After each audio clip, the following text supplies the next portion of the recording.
coming out tonight to Untapped Neurodivergent. The stories about being neurodivergent. We have a bunch of really great storytellers for you later. We have Amy Powell, Seann and myself as well. But coming up first, we have the one and only Maryam Chishti.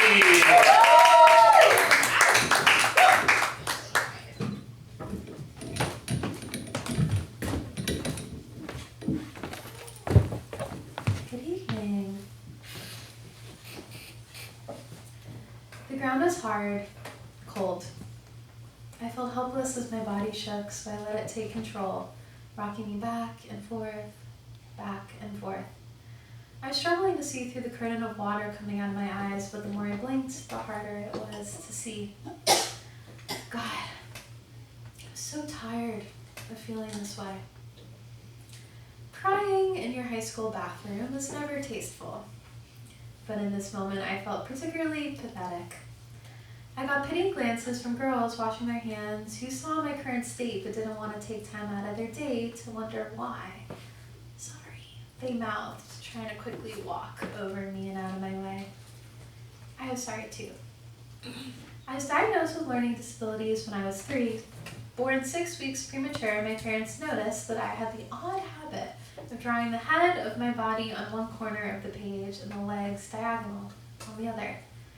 Somehow, to me, they lined up perfectly, right down the middle. It became clear that my way of visualizing the world was different from others. They saw 3 lines parallel to each other, and I saw 2 together and 1 7 inches apart. When I tried to write out my name, all the letters piled on top of each other, but to me, they were perfectly spaced out. Through testing, I was diagnosed with dyscalculia and dysgraphia, numerical and spatial processing. The Board of Education decided my situation was serious enough for them to support me in attending a special needs school.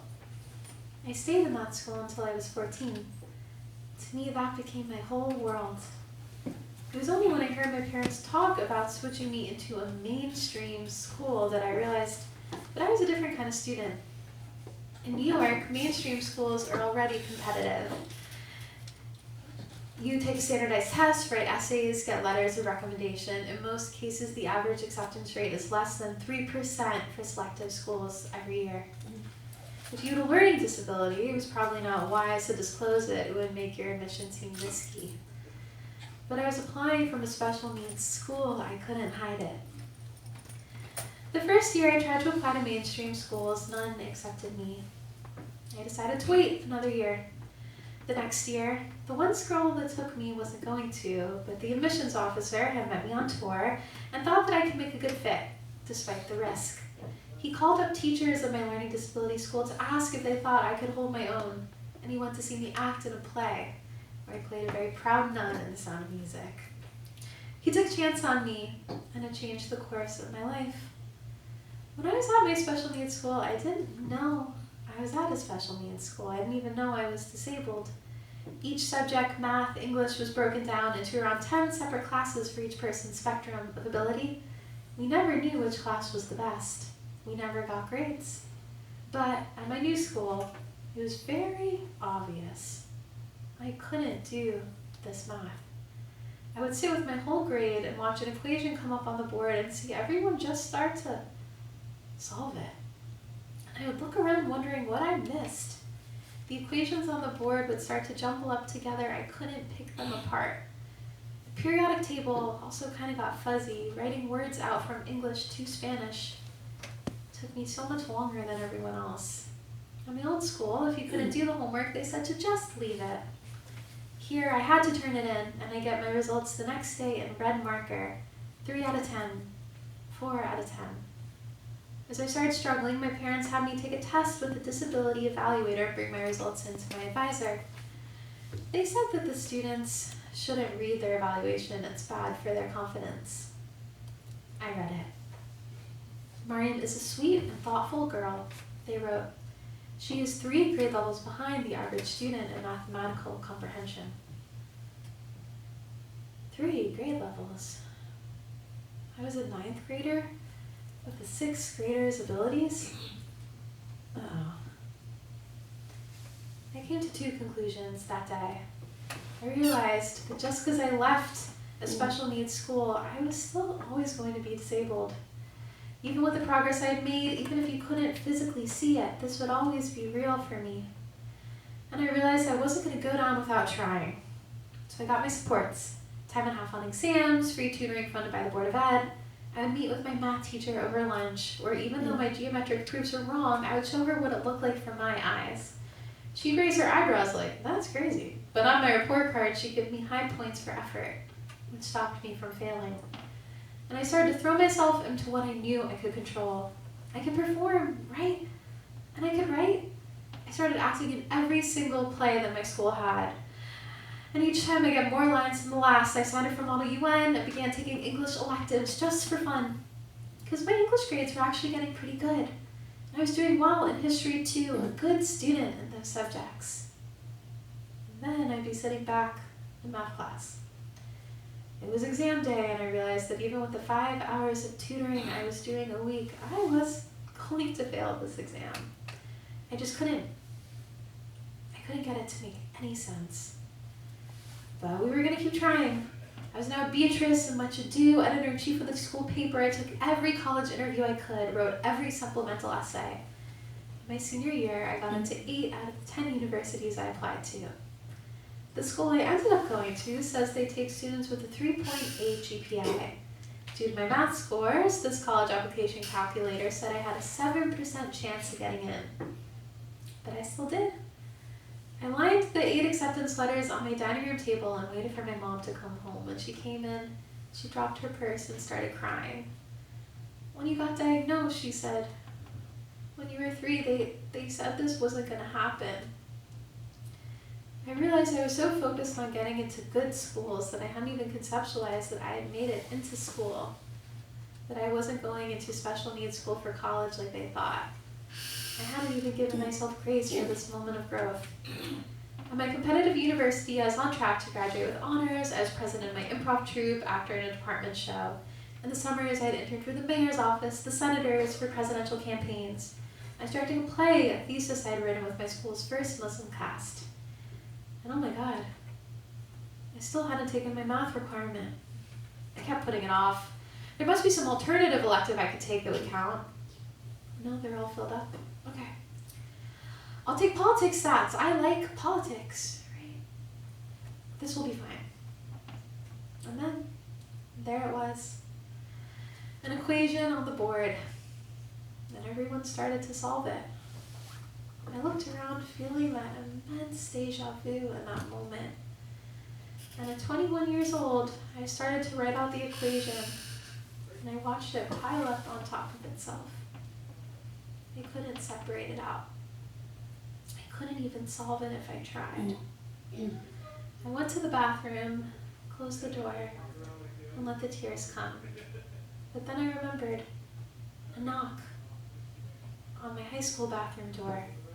My math teacher, Kathy, storming in, pushing out all the other girls.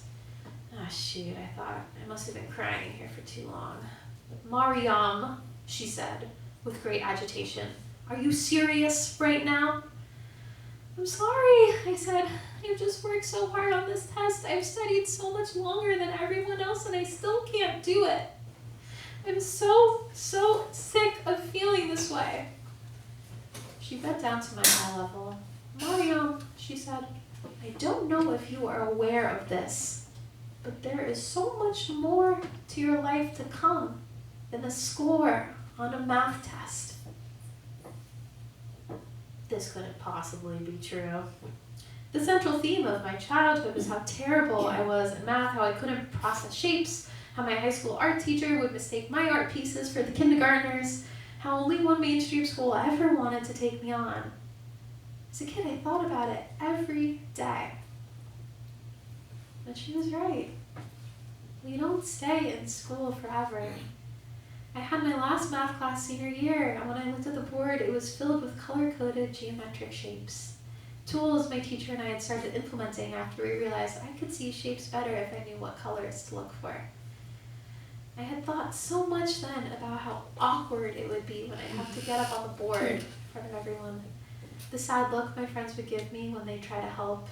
how folks would see my math score test when we pass it back. And I had given no thought to what life would look like without it. And I can tell you now, I put the decimal wrong on receipts when I have a tip. I get overwhelmed with the math. I push off submitting reimbursements for work and my taxes. I worry I will never be a great driver, or even a good one. But I've become a pretty confident improviser, a skilled actress. I founded a nonprofit where there I've done so much more than I ever thought possible. I'm a good friend, and I try to be kind. My disability is still a part of my life, but I also have a really good life. Looking back, even when I had to feel stupid every day, I know that I always did. I now own what I can't do. I see the world differently than everyone else. And also, I get to see the world differently from everyone else. Thank you.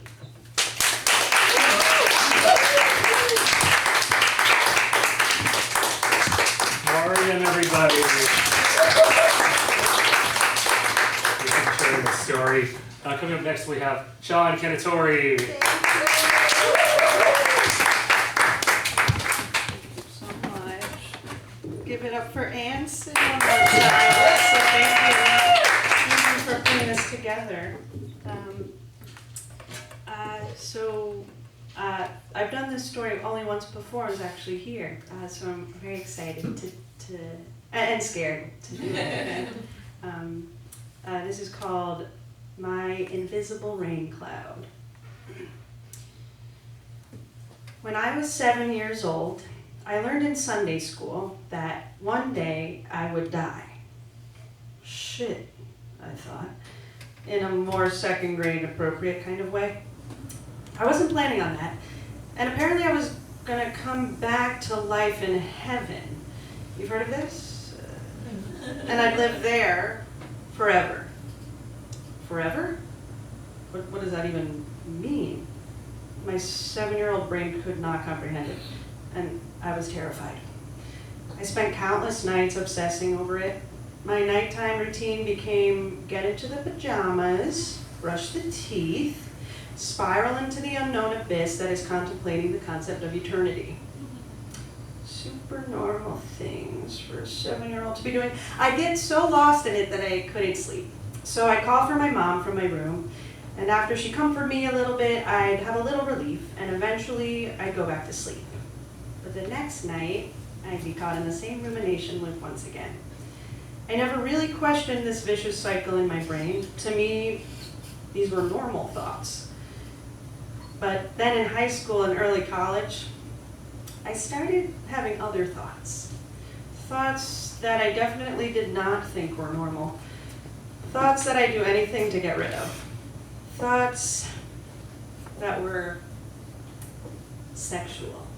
Dun dun dun! Forgot to get that sound effect next time, I'll do it. And not the pleasurable kind of sexual thoughts that you want or choose to have. These were the last thoughts on earth I'd ever want to be thinking. Thoughts like, am I attracted to my grandma? Did I just look at that child in a perverted way? Ugh. What if I had sex with that chihuahua? Oh no. The thoughts got worse over time, and by age 19, when my thoughts started to manifest physically, I felt like my life was over. If I had some sort of physiological reaction to these thoughts, a burning in my chest, shortness of breath, or God forbid, a feeling in my groin, well then surely it must mean they're true, right? That they actually are what I want. Before then, I had always thought I was a good person.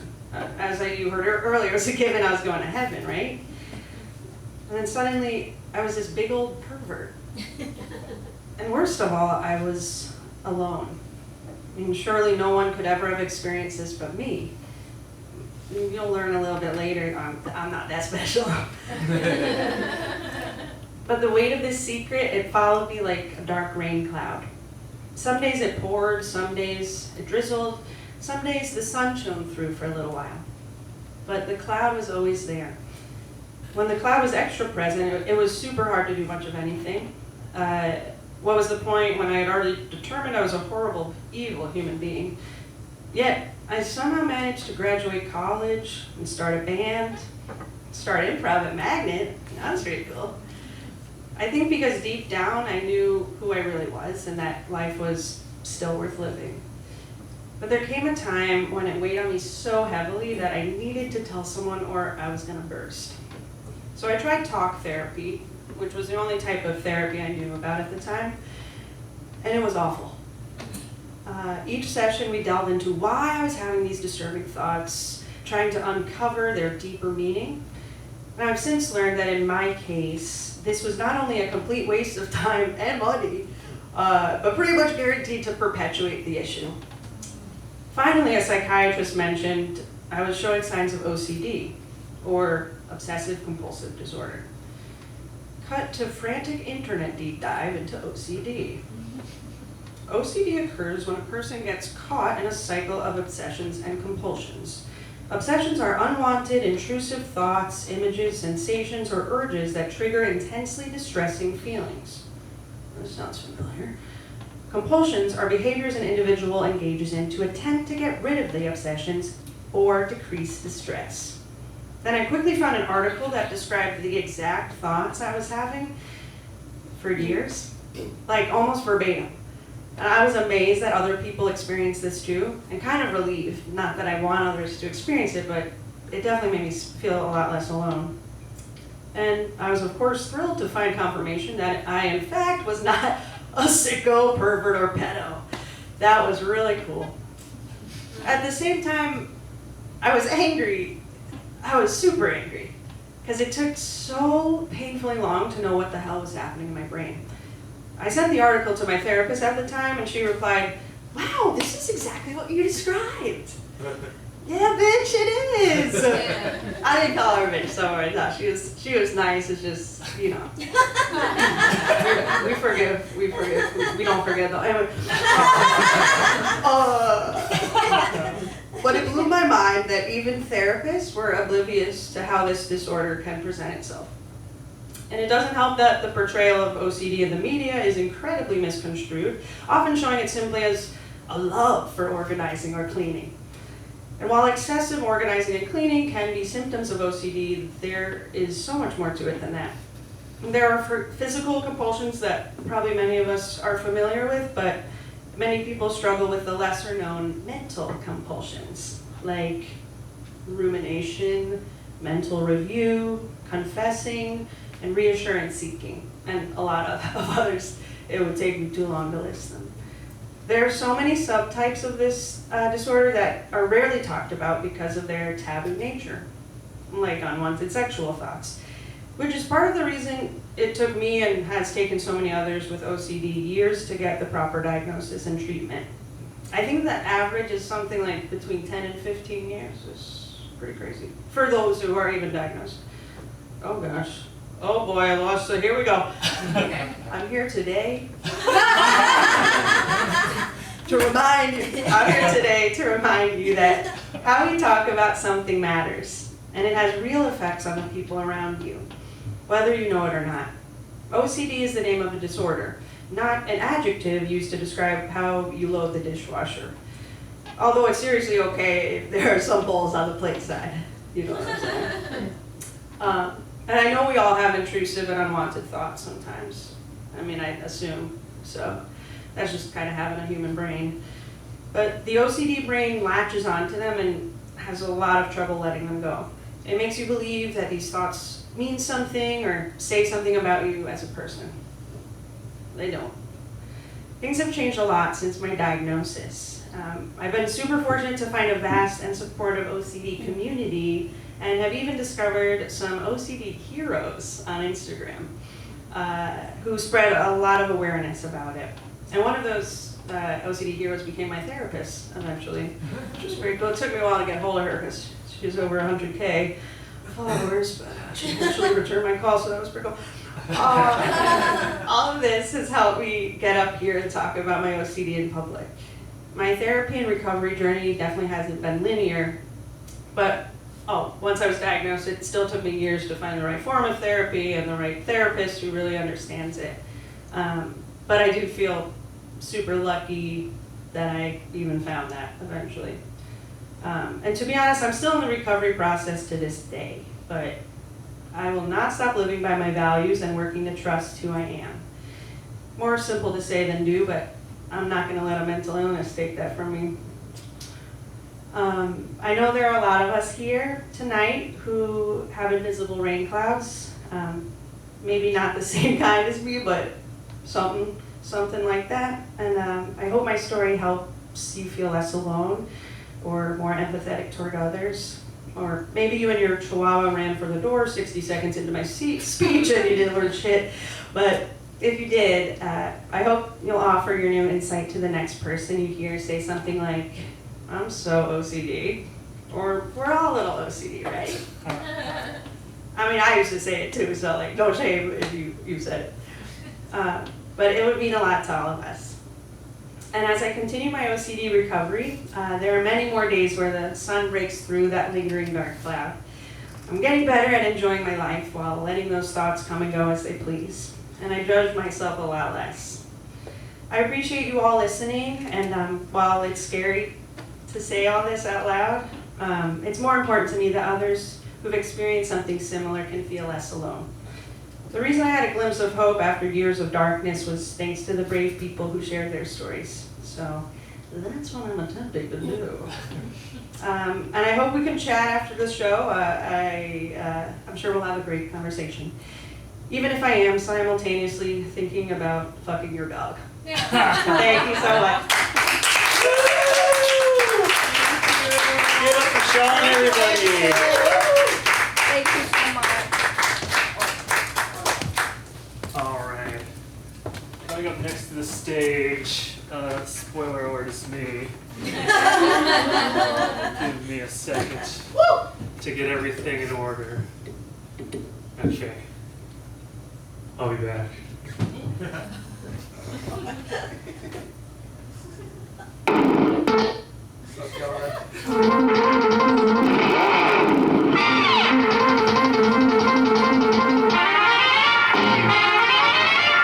Here he comes, Big Racer, he's a demon on wheels. He's a demon and he's gonna be chasing after someone. Okay, my bit is over. What have I done? Get ready, other cue. Oh God, what have I done? The sun is pouring in through the window. Faint beams of light suspended in the cloud, in the cold, dusty air. My mom is hurrying me out the door as the clock says we are already 15 minutes late. Or 5. Or 20. Or 30 minutes. It's impossible to tell, as our clocks are perpetually set ahead some arbitrary amount of time. We jump into the car, and I immediately look at the clock above the radio. The time is different than the clocks inside, but the story is the same. We are late for Chinese school. Damn it, Q! My mom's Phantom of the Opera CD turns on in sync with the car. Just like the opening of the movie, both V8 engine and pipe organ roar into life, like how the chandelier and candles transform the derelict black and white opera house into a vibrant gold and velvet-lined palace. Similarly, the pitch black gloom of our overstuffed garage is flooded with light as the garage door opens and we screech out. We race up the black asphalt towards the clear blue sky, down toward the deep blue Puget Sound, and into the overgrown forest, banking precariously on every turn of what we called the windy road. I'm not gonna do my other cue because it's not gonna help any. But I enjoy our little ritual.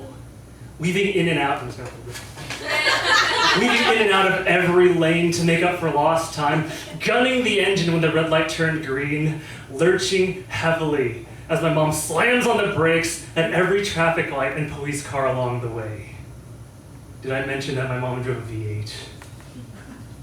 Once parked, we sprint over the community college concrete walkway. Notice the jagged maroonish paint chipping off the handrails, past the myriad doors, and crash into the classroom full of dowdy, middle-aged Asian women. The middle-aged Asian woman standing at the chalkboard looks at us curtly as we take our seats. The clock above her shows a very different time than the one in our car, but the story is the same.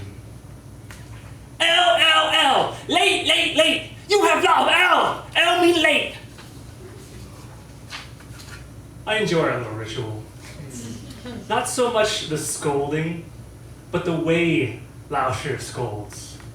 She has a thick Chinese accent and squints at us with her overly red-painted lips curled deep into a frown.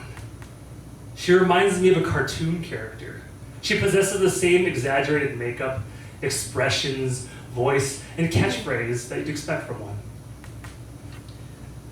Once school's out, we drive over to the Vietnamese restaurant across the parking lot to soothe our jangled nerves and see the owner, our friend, Paul. He's also like a cartoon character, but the complete inverse of Lao Shi. He's sweet, jocular, and has a thick Vietnamese accent. He wears no makeup, but always has a welcoming smile painted across his face. Once again, we are the only people in the restaurant, and he stands at the side of our table to chat with us. Once he's out of earshot, my mom tells me how much she hates how much he talks to us and would like to eat our pho and peace every once in a while. But I like our little ritual. Every time we walk into this bright red leather boothed establishment, he greets us with all the warmth, cheer, and sweetness of a fine broth, and his own catchphrase, "It's a good day for pho." And no matter the weather, regardless of the time of day, it's always a good day for pho. On the drive home, I do impressions of Lao Shi and Paul to amuse my mom. "It's a good day for pho. Late, late, late. I eat because I'm unhappy, and I'm unhappy because I eat. So get in my belly." That last one was actually Fat Bastard from Austin Powers, but it always got a huge laugh. And her laughter is more precious than gold. You see, when I'm not making her laugh or gunning the car from place to place, I am a constant source of frustration to her and my family. I can't go to sleep. I can't wake up. I can't pay attention. I'm forgetful. I always put off my homework and studies until the very last minute, and what's even more maddening to her is that I still get good grades. When she wasn't criticizing me or my friends, she pleaded with me to be more like them and constantly reminded me that I'm not living up to my potential and that I'm lazy. I know she's right. She has to be. But I don't know what's wrong with me and why I can't hunker down. But at least I can make her happy by making her laugh. As time goes on, I start to internalize those catchphrases. Yes, it is always a good day for pho. Yes, I do eat when I'm unhappy. But Lao Shi's catchphrase sticks with me the most. L, late, late, late. Over time, the L stops standing for late. They also stand for loser, lousy, lazy. I'm lazy. I'm unreliable. I'm unlovable. At this point in the story, you might be wondering if I was diagnosed with ADHD. I wasn't. But I had all the telltale symptoms. You see, mental illness was the ultimate taboo in my family. Getting labeled with a mental illness is a death sentence. It means you're weak. that you're a liability, and that you should be feared. Feared like my uncle and his crazy conspiracy theories, which turned out to be true. Resented like my grandma, who survived the atom bomb and had panic attacks and episodes and thought that everything was unclean. A weak liability like my grandpa, who my extended family called Uncle Mush, as in mush for brains. They were a source of embarrassment, a source of shame. People you should distance yourself from and see as little as possible. So, what are you supposed to do if you ever have a problem? Never acknowledge them. Never talk about your problems, your families, and know that labels are not only harmful to you, but your entire family.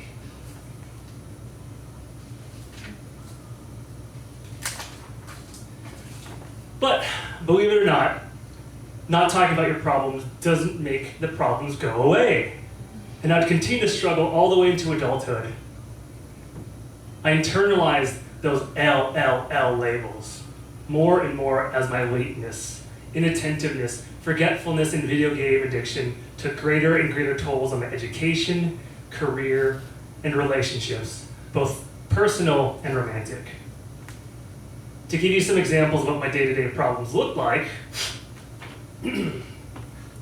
my constant procrastination led me to frequently missing deadlines for school or work. My perfection paralysis, that feeling of not knowing how to start something, was like an incredibly thick emotional barrier that wouldn't allow me to start something until the pressure was way too great at the very last minute. My lateness and very poor sense of time, sorry, Mikey, has, to my shame, gotten me fired from multiple jobs. My bad working memory caused me to forget important tasks, or even day-to-day things like doing the laundry, taking out the trash, or eating. It also caused me to miss important deadlines, dates, and even people's names. I was constantly flaking on hangouts or get-togethers, which irrevocably harmed numerous friendships and romantic relationships. My poor organization skills made me too embarrassed to have people over and scared off many a romantic partner. Feeling like a massive fuck-up and having a low self-esteem made me strongly want to mask, to put up a facade that everything was okay, while actively struggling and making it incredibly hard to ask for help until it was too late and I was already in trouble. My poor follow-through led me to start multiple projects, but never finish them, and excitedly jump to the next thing before losing interest. Chasing constant stimulation left me feeling totally drained for days, and feeling like I was unable to do chores, avoidant of reading and replying to text messages and emails or calling people back. All the while, I knew these were things I should be on top of, tasks that I shouldn't struggle with, and resigned myself to being a complete, unworthy, untrustable, unlovable fuck-up. It was terrible. Fast forward a bit, and I'm at an all-time low. I feel trapped in a career I loathe that requires 14 hours of work days, 7 days a week. I have no social life due to my crazy work schedule, and I severed ties with my family. Things could not have been worse. I'm not crying. I felt like I was walking a tightrope and that the world was coming to an end. Fast forward a bit more to the actual end of the world, COVID-19 to be precise, and I could not be happier. I'm on that sweet, sweet COVID unemployment dole. I left the accounting field and have ample hoarded Costco toilet paper, frozen portion beef, and over 100 pounds of rice. With ample running water and a strong Wi-Fi connection, I am ready to survive the apocalypse. Just before the pandemic, I joined a choir and was able to bring the community together with virtual game, karaoke, movie, and poker nights, and various hangout sessions. Thanks to the technical know-how I gained from playing video games, I was able to help my friends endure the lockdowns. For the first time in my life, I felt content. I didn't feel like I needed to do more than I could, since you couldn't do anything really with the world in lockdown. Be something I'm not, like an Anson-shaped peg shoved into an accounting-shaped hole, or worry about things out of my control. And with all that ample time, I began to read trauma and mental health books, since my fear of labels had been drastically reduced. The world was already coming to an end, right? What could be worse than that? And what harm could come of researching something as trivial as ADHD? What I discovered shocked me. I remember shaking as I listened to an audiobook introduction about what it was like living with ADHD. The examples they mentioned mapped perfectly onto my own experience. The career troubles, the romantic and interpersonal problems, the self-loathing and inability to understand why I couldn't do what other people could. It was frightening to have something hit so close to home, as if a chapter from my own book had inadvertently been published in this one. The more I continued to research, the more I was convinced that I had ADHD, and eventually got a formal diagnosis. This radically changed my life. Once I was able to label my condition and how my brain worked differently from others, I was able to gain resources and techniques to help manage my shortcomings. Try various stimulant medications to manage my symptoms, and gain the confidence to talk openly to mental health professionals and friends about my experience, and help others navigate the process of understanding their own ADHD challenges. This diagnosis is relatively new, and I'm still actively learning effective techniques and tools to help me navigate my day-to-day life. To give you some concrete examples, medication has helped me listen and remember things better. Listen to and remember things better. It's made it easier to start and finish things and to focus. Instructing myself like a robot to do basic tasks like my morning routine has helped me overcome getting to work on time and starting my day. An example of this is like, get out of bed, stand up, grab phone, grab towel, walk to bathroom, poop.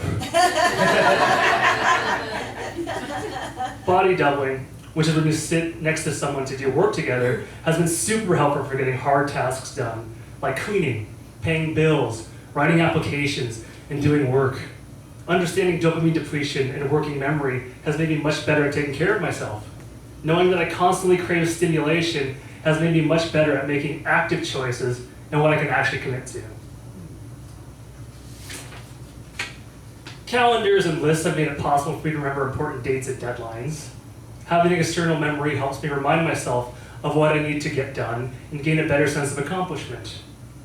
Finishing those tasks reduces my constant back-burning anxiety of things I remember sporadically throughout the day that I need to get done once they're completed. Oops. Removing distractions and finding novel, interesting places to work, like coffee shops, restaurants, and sitting areas before classes and shows, have boosted my productivity exponentially. Having easy ways to sort things, like buying boxes and shelves for things, rather than living in piles. Someone gets this, as is common for ADHDers, is phenomenal. Now, my piles are at least labeled and semi-sorted, making it much easier to start tasks and find things. Following the fun, which is both an improv and ADHD lesson, has been astronomically helpful. Knowing that I need higher stimulation, finding jobs and tasks that I find enjoyable or interesting makes the work much easier. Listening to audiobooks while cooking, cleaning, getting to places, it's all been super helpful. And finally, being open to talk to others about ADHD has helped myself and others better understand my strengths and limitations and adjust their expectations. It has also given me clarity and a lens to discover helpful YouTube channels, books, and other resources to find more tools and knowledge about my condition. The me, post-diagnosis, is light years ahead of where I was just a handful of years ago. And today, I'm the happiest I've ever been. I've gained the courage to pursue a career that aligns with my values and help others in need. I'm proudly part of the improv community and work with my ADHD rather than constantly struggling against it and anguishing over why I couldn't pull myself together like everybody else. Labeling a mental health condition is not a death sentence, nor is it the end of the world. COVID arguably was, and we are just living in its aftermath. And since the world already technically ended, what's the harm in talking confidentially to a trusted, qualified professional and taking steps to better understand yourself and those around you? Being diagnosed with ADHD doesn't make you weaker, but struggling against it, developing self-loathing, and believing you are a fuck-up does. To quote another Laoshi, Sun Tzu, from his Art of War, if you know yourself and know your enemy, you need not fear the outcome of 100 battles. And as Einstein put it, if you judge a fish by its ability to climb a tree, it will live its whole life believing it is stupid. Now I'd like to leave you with my own words of wisdom. L. Label, learn, and love. Thank you. Give it for Anson, Seann, everybody. I'm supposed to do the Phantom of the Opera thing again. Did it land?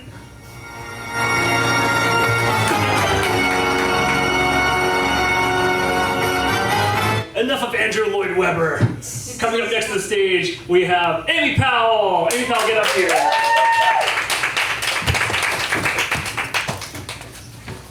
Thank you. Thank you all for coming out, and thank you, Anson, for putting this together, and I love hearing all of your stories.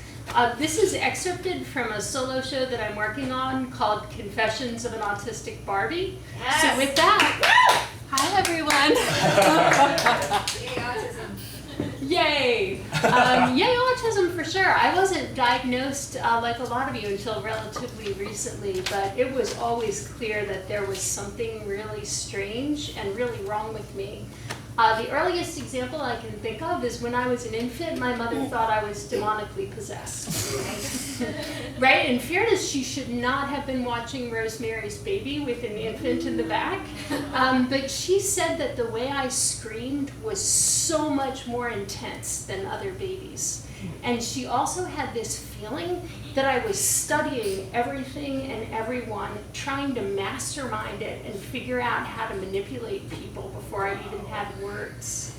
And in fact, as a baby, while other kids carried around security blankets, I had a big picture word dictionary book like I was trying to learn the language. And sure enough, when I started speaking, I didn't talk very much like a regular kid. This is me at 3 years old, on the way to a tea party at the library where you could bring your dolls. And I told my mom that I was bringing an unconventional doll and I didn't need her to help me and come into the room. And so I sat down with my Donald Duck, and when it was my turn to introduce myself, said, "My name is Amy, and this is Donald. And as you can see, he is a duck and not a doll. But he is appropriately dressed in this sailor suit, and so I think he should be allowed to participate." And they were like, okay, right? So you could see, clearly something was just a little off. But there were a lot of things that I actually like about having autism. One of them, I call it my omnidirectional mind. So the way my mind works is sort of like there's 700 windows open at the same time, and I'm aware of a lot of things happening at once, right? There's a giant galaxy, the Earth is spinning, electrons are spinning, there are atoms, we have these things called bodies. I could go on and on and on and on and on. It's actually exhausting how much I could go on and on and on. But it really is, there's always 17 different angles to look at. And that's really cool. I also have a really super vivid imagination, which is great for creativity and really bad for phobias. It doesn't take me long. I know I like that there's an air conditioner sound effect kicking in. Phobias. But you know, similarly, Seann, when you were talking about being obsessed with death, eternity, etc., I would spend hours as a grade school kid, maybe 7 years old, wondering, how do I know that I actually exist? And that I'm not a doll that some giant is playing with the way that I play with my dolls. And by the way, how do I know that I am awake and not dreaming all of this? And if I were to wake up and have a dream, you know, so forth and so on. So it just kind of goes on and on with that type of thing. One of the things that autism also commonly comes with, they call it special interests, but I call it obsessions. Things that you are just fixated on and can't stop thinking about or being passionate or excited about. And one of my earliest fascinations was performing arts. So even before I hit kindergarten, I had elaborate concepts for shows that I wanted to write, direct, act in, produce, but my mom refused to become a stage mother. And she also refused to let me just move to New York or California without her for some reason. So I just used to pack up my wagon with non-perishable goods and take it to the corner where the school bus would come, just hoping that maybe an agent would come by. And one never did, but I still felt like it was a good exercise and that somehow I was getting myself ready for a career in stage and screen. Once I got a little older, more into the 9-10-year-old age, things started getting a lot harder. Some of my least favorite things about having autism started to become a lot more disruptive to my life. One of the big ones is sensory hypersensitivity. I can get floored by a blinding migraine from things that other people wouldn't even notice, like smells, sounds, lights, can just take me out or completely scramble my thinking. And you know, the intensity level of fears was another one, and the social awkwardness was starting to get more pronounced the older I got. But I still really felt like performing arts was where I belonged. A lot of my happy social experiences were creating shows, selling tickets, putting on productions, etc. And at some point I got the idea that romantic love is the thing that helps you figure out your place in the world. But I also noticed that I wasn't getting invited to the kissing parties, so I got really concerned about that. But things got really challenging for me when I got, and by the way, quick time check. I'm seeing 9:57 up there. Do we end 3 minutes? No, we're okay. We started late. I think Mikey's cool. We're cool for time, so I should go to that one says 15. This is good for anyone who has time blindness. I actually had to train myself to be able to detect time playing with a timer for hours. Is that the correct? Okay, thank you. So yeah, things got a lot harder for me when I got into middle school. In 7th grade, we moved to a new town that was very, very status focused. So being good at sports and being preppy was absolutely everything. I have dyspraxia, which is a really fancy word for being clumsy. And so sports was not something, I mean, my gym class was keep your eye on the ball. What ball? Whack! I've had only 3 concussions that I know of, but suffice to say, this school environment was not a good one for me. I had a really hard time fitting in and making friends, and I was going through this phase where, because of my sensitivity to fabrics, like the snap on a pair of jeans can feel like it's digging into my skin. You know, it can make my eyes water. So I refused to wear anything other than terry cloth sweatsuits at the time. And that didn't help with the whole social situation. And really the only people who would pay attention to me were boys who were teasing me. And I was so sad about it. I remember telling my mom, they're so mean, they're so mean. And she kept saying, they're not trying to be mean, they're just trying to get your attention. They're boys, that's what boys do. And in fairness, a physical transformation had happened with me by this time. And it reminded me of a doll. I used to have this Skipper doll. Skipper's like a younger Barbie, right? And she had like this rubbery torso and, you know, kind of posture that looked like that. But when you turned the arm, all of a sudden she turned into Barbie. So it was like Skipper, Barbie. And that's very distracting for an 8th grade boy. So I totally understand now that they were just trying to get my attention. But at the time, I just felt really singled out and humiliated and rejected. And I actually started to really get down on myself and lose my sense of identity. Like, what is so wrong with me? Why was I born so weird? And it felt like the world had this unfair rule book that I could never figure out. Always obsessively trying to track patterns and know what I'm supposed to be doing so that I could just show up and do it. But it felt like the rules were always changing. And then, thank God, Purple Rain came out.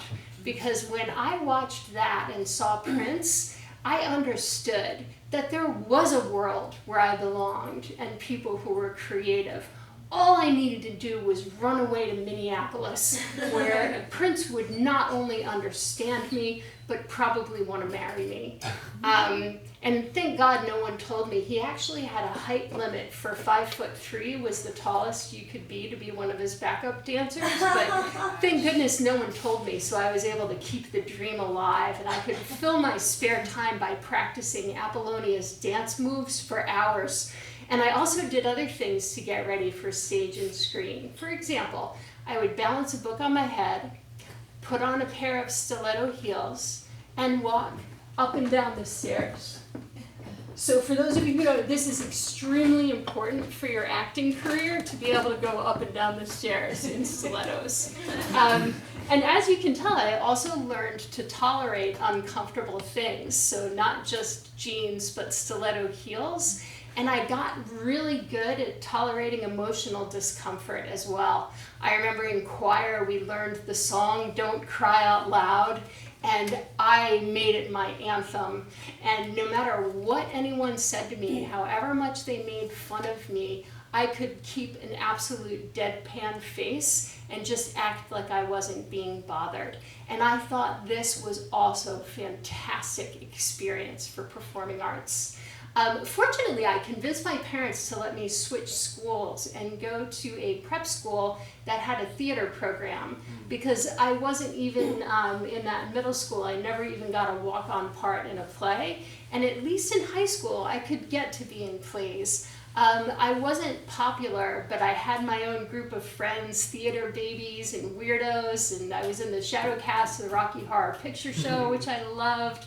It was the 80s, we would take the bus to Port Authority, hang out in the village, and I just kept getting this sense that yes, here is this world where I do belong and who I am does make sense, and all I need to do is find a way to get here.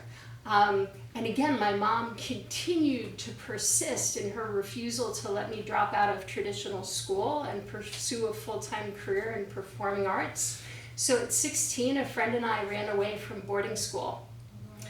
And we were gone for 5 days. We got as far as New Orleans.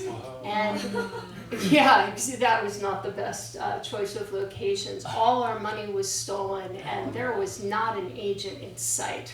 But at this point, I got a new idea. I thought because our parents did not know where we were, that we had leverage.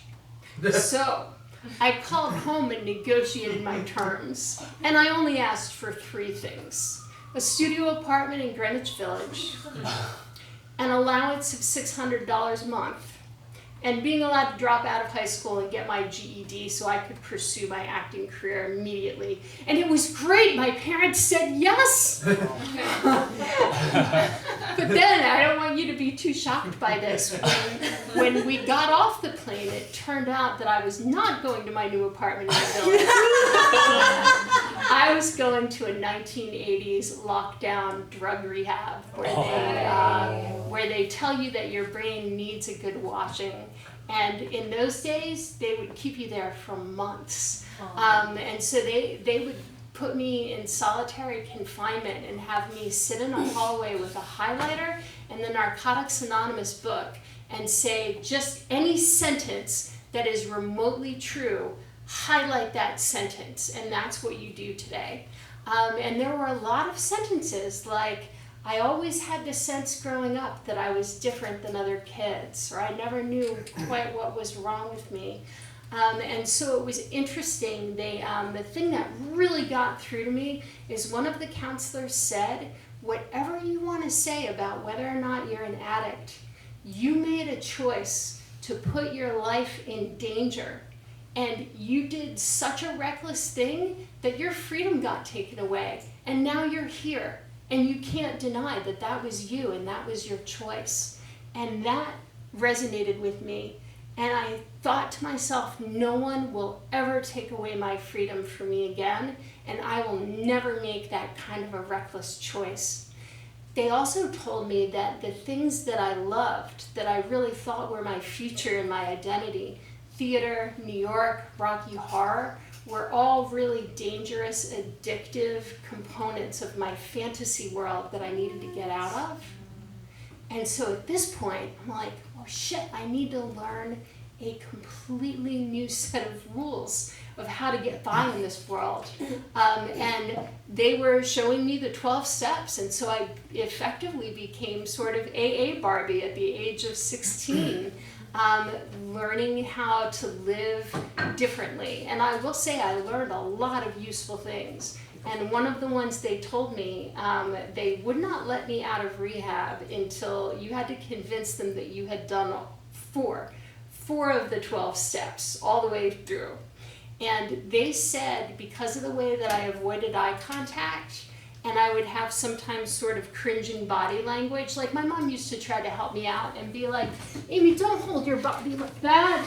That's really off-putting to other people, right? And so they told me, they taught me how to make eye contact. I had worked on the posture from the stairs, right? And they told me how to project confidence and not act like a victim and fake it till you make it. They also taught me that my social anxiety was a form of pride or egotism. And that was a really helpful idea for me, right? It helped me a little bit get out of my own head by just letting go of what other people think of me, etc. So I don't want to make it sound like the entire experience was that nothing good came out of it, but I definitely formed this new rigid set of rules and was kind of feeling lost and anxious when it came time to major in college. I just decided to major in English. I figured I would be a writer since I'm not allowed to be in, oh shoot, thank you. I was watching the wrong clock, which is amazing, right? Like I said, there's more than one dimension and sense of time. I'm gonna fast forward to the end of the story and say, all's well that ends well. Since I've been diagnosed, I learned that I'm not just a neurotic, hypersensitive, self-absorbed hypochondriac. And I've learned so many valuable things, and just like people were sharing, right? Taking time to understand yourself, and above all, having compassion for yourself makes all the difference in the world. So thank you for being here. Thank you for your compassion with my not tracking time right, and thanks for coming.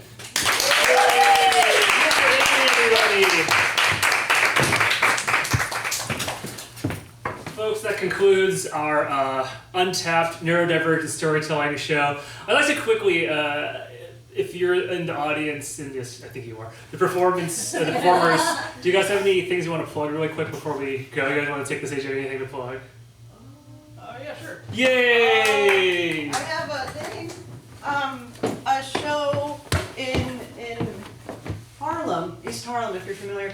June 30th, which is actually my birthday coming up. It's a cabaret, a one-woman cabaret at a Mexican restaurant. Follow me on Instagram if you like Seann with 2 N's. Yay!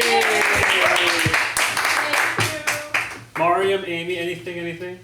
I have a sketch show July 22nd at the Armory, which is just a few blocks away. And I have a musical sketch I wrote in it that I'm super excited about, and some other fun parts. So please come to that if you'd like. Yay! Amy? Thorn and Pedalstick, unscripted Shakespeare, July 4th at the Pit, and July 11th, Friday, 6 p.m. at the Pit. Yay! And then for me, I just got a few dates to plug. June 29th, come see us, Shoes Off, all Asian improv at Second City. We're doing a special Pride themed show, so check that out, it's gonna be really fun. 7 o'clock, right? 7 o'clock, thank you. On July 11th, there will be Improvised Three Kingdoms, if you're familiar with Chinese lore. It's a really cool show. I hope you guys are out there to see it. We improvise a story based off of Three Kingdoms. And then on July 19th, we also have Shoes Off, the magnet version of Shoes Off. Yay! So come see all those wonderful shows. Thanks so much for Mikey on House. Sorry we're running late. Basketball Joe in the booth. Yay! Check out all the stuff on themagnettheater.com. We got shows, storytelling, sketch, musical improv, regular improv. The Magnet Mixer. The Magnet Mixer for all you mixer folk. Musical Mixer too. The musical mixer, the regular jam on Wednesdays. We have all sorts of things out here. So come on by, check us out. See y'all later. Get home safe.